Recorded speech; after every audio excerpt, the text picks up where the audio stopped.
Daud Boriqi gjuhën do të linte edhe në fushën e gjuhës shqipe. Më saktë, ai ishte hartues i abetareve të gjuhës shqipe me alfabet arab. Daud Efendi Boriqi hartoi dhe botoi 3 abetare në gjuhën shqipe. Abetare shqip me shkronja arabo-turke litografuar në Stamboll me 1861. Kjo abetare është ribotuar në vitin 1869, pastaj abetare shqip e ndryshme prej të parës dhe abetare shqip e ndryshme prej 2 të parave, pra verzion i ri i saj.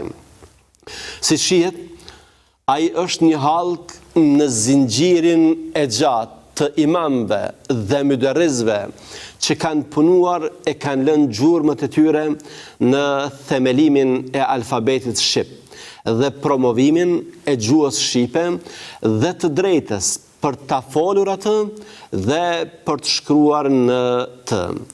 Ilo Qavzezi dikur shkruante kësaj: përgjithsisht, si për gjitha gjuhët ballkanike të mbetura pas, po ashtu edhe për shqipen tonë, del në shesh se shtytjet më të para të letrarizimit të saj i ka dhënë feja.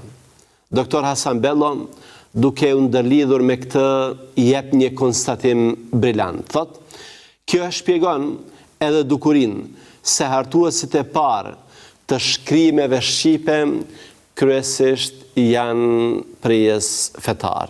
Pra, kjo e dokumenton rolin progresiv të fesë në zhvillimin dhe kultivimin e gjuhës, ndikimin e saj në ngritjen kulturore dhe shkencore, krahas asaj shpirtërore.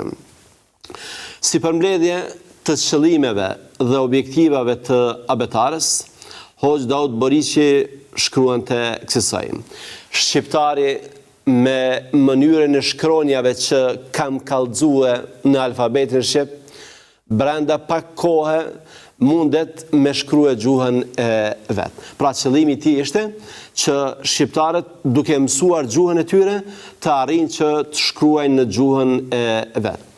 Abetarja e Daud Boriqit e shtypur në Stamboll më 1861 e më pas e ribotuar me 1869 është një abetare shqip-turqisht me shkronja arabo-turke dhe me krijime origjinale të autorit.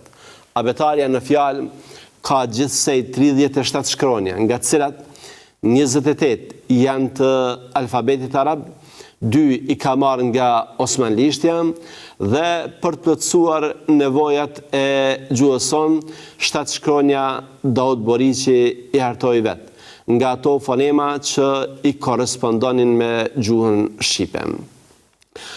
Abetarja e Daud Boriqit është abetarja e parë shqipe që është botuar në Shqipërinë e Veriut. E përsëris, është abetarja e parë që është botuar në Shqipërinë e Veriut.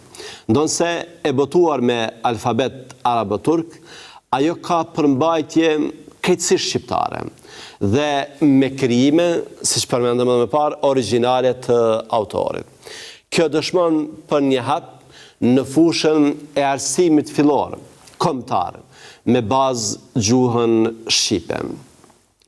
Është interesante të përmendet se kopjet e abetarës së Daud Efendiut janë gjetur pas më shumë se një shekulli në disa familje dhe në fondet e bibliotekave në Shkodër, për të na bindur kështu se ajo që bëhet sinqerisht për hir të Zotit mbetet për gjithmonë.